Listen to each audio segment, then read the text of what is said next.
여러분 안녕하세요. 네, 비영리 단체를 위한 저작권 1타 강의. 네, 꼭 알아야 할 저작권 지식 시작하겠습니다.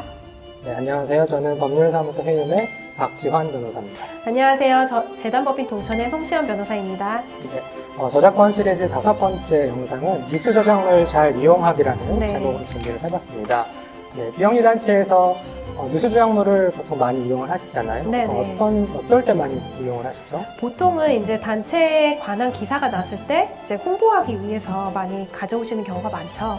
이제 그 과정에서 아무래도 저작권 침해하게 되는 경우가 있고요. 네, 특히 자신이 속해 있는 그런 단체에 관련된 뉴스 같은 경우에는 자유롭게 가져가서 써도 된다 이렇게 생각하시는 것 같아요. 그렇죠. 우리 거니까, 우리 단체 소식이니까 당연히 우리가 가져가서 써도 되지 이렇게 생각을 하시는 경우가 많은데요. 그렇지 않다는 거 이번 영상에서 한번 들어보시면 좋겠습니다. 네, 그러면 지금부터 뉴스 저작물을 잘 이용하는 방법에 대해서 한번 살펴보도록 하겠습니다. 네, 이번 영상의 내용은 한국언론진흥재단에서 발간한 2020 뉴스 저작권 가이드북을 바탕으로 하고 있습니다. 많은 분들이 뉴스도 저작물에 해당하는지 좀 약간 혼동하실 수 있을 네. 것 같은데요. 뉴스 저작물에 대해서 좀 자세히 한번 설명해 주시겠어요? 네, 이게 뭔가 시나 음악, 소설 이런 것과 뉴스는 조금 결이 다르잖아요. 그러다 보니까 마치 뉴스는 저작물이 아닌 것처럼 느껴지는 게 있어요. 그렇지만 잘 생각해 보시면 뉴스에 있는 그런 문구들도 다 기자분들이 창작을 하신 거거든요. 그렇기 때문에 뉴스에도 저작권이 인정된다 이렇게 생각하시면 되고, 뉴스도 저작물이다 이렇게 생각을 하시면 됩니다. 네. 뉴스 같은 경우에는 글도 있지만 뉴스 안에는 사진 같은 것도 포함되어 네. 있고, 최근에는 영상으로도 많이 보도가 네. 됐는데요. 좀 나누어서 설명해 주시면 좋을 것 같아요. 네, 먼저 신문 기사라든지 인터넷 기사 이런 것들은 이제 어문 저작물이라고 볼 수가 있고요. 이제 거기 보도 사진이 있잖아요. 그럼 보도 사진은 사진 저작물로 보호된다고 생각하시면 됩니다. 그리고 이제 그 기자분들이 방송에서 구술로 이제 보도하신 내용들이 있는데요. 이건 역시 구술을 통한 어문 저작물로 보호되고 있고요. 그 다음에 이제 그 뉴스에 사용된 음악 있잖아요. 그런 음악들도 배경 음악 같은 것도 음악 저작물이라고 보실 수 있습니다. 그리고 이제 그 뉴스를 이제 방송 콘텐츠를 이제 올리게 되잖아요. 그건 이제 영상 저작물로 보호된다고 보시면 됩니다. 네.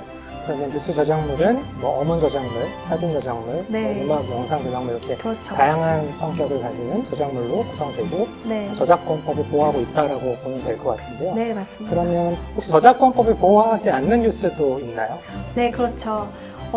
그냥 단순 사실 보도라는 게 있는데요. 예를 들어서 부고라든지 인사동정, 그리고 날씨 이런 것들 있잖아요. 아니면 정말 단순 딱 사실만 나온 보도들, 그런 사건, 사고, 단신 이런 것들, 이제 그런 것들은 저작권법의 보호 대상이 되지 않고 있습니다. 그럼 단순 사실 보도를 제외한 나머지 그렇죠. 뉴스들은 대체로 다 저작물로서 그렇죠. 보호받는다라고 판단하면 네, 되겠네요. 맞습니다. 그래서 조심을 하셔야겠죠. 네. 그러면 이제 본격적으로 비영리 단체에서 뉴스 저작권을 좀 침해했던 그런 사례들이 있는지 좀 소개를 해주시면 좋을 것 같아요. 네, 첫 번째로는 어떻게 보면 가장 흔한 사례인데요. 단체 관련 기사 전문을 스크랩을 해가지고 홈페이지에 게시하는 사례입니다. 그래서 그냥 전문을 그냥 다 가져와서 쓰신 거죠. 그런 경우에는 당연히 저작권 침해라고 볼 수가 있고요. 그 다음에 두 번째로는 기사 전문을 이제 스크랩해서 뉴스레터로 배포하는 경우가 있어요. 혹시 그런 뉴스레터 네. 받아보신 적 있나요? 전문까지는 아닌데 그래도 뉴스레터를 통해서 좀 소식을 많이 전하시니까 그때 그렇죠. 이제 뉴스 저작물이 포함되는 경우가 많이 있을 것 같습니다. 예, 예. 그리고 이제 마지막으로 기사 전문을 이제 활동 보고서에 수록을 해서 인쇄해서 배포하는 경우가 있을 수 있습니다. 어쨌든 이런 기사들이 단체 홍보에 도움이 되는 것들이 많다 보니까 이제 단체 홍보를 위해서 이렇게 사용하시다가 저작권을 침해하시게 되는 거죠. 네. 아까 공정이용 조항을 제가 설명을 드렸는데 비영리 목적으로 이용하게 되면 뉴스 저작물들을 그냥 전체를 다 이용해도 크게 문제되지 않겠다라고 생각하시는 분들이 많은데요.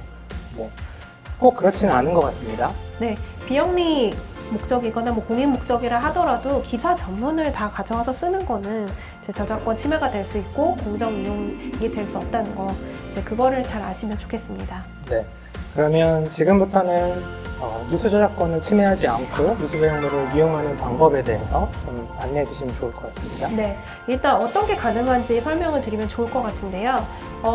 예를 들어서 단체에서 작성한 보도 자료를 이제 원문 그대로 보도한 뉴스 기사들 있잖아요. 이제 그 경우에는 이제 단체에서 자유롭게 사용 가능하십니다.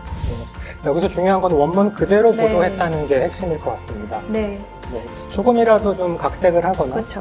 기자분들이 좀 창작을 한 내용들 혹은 추가로 조사를 해서 들어간 부분도 있다면 원문 그대로라고 보기는 어렵습니다. 네, 그런 부분은 좀 조심을 하셔야 될 것 같습니다. 그래서 그걸 잘 확인하셔서 정말 우리 단체의 보도자료를 그대로 보도했다 하면은 이제 허락 안 받고 그냥 바로 올리셔도 상관없습니다.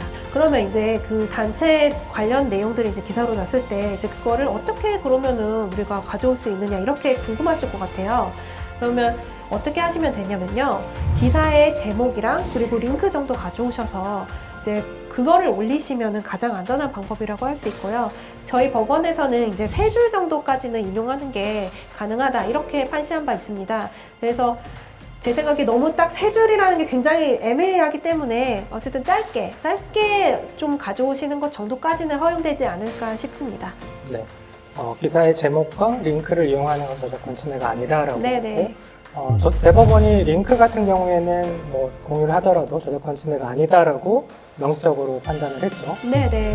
링크의 경우에는 이제 단순히 이제 경로를 지정해 준 것 뿐이지 어떤 저작권 침해 행위가 아니다. 이렇게 판시한 바 있습니다.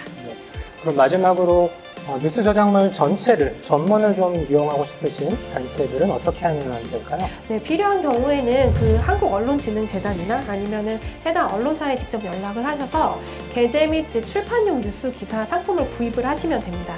네, 구입해서 하시면은 이제 문제가 없는 거죠. 네.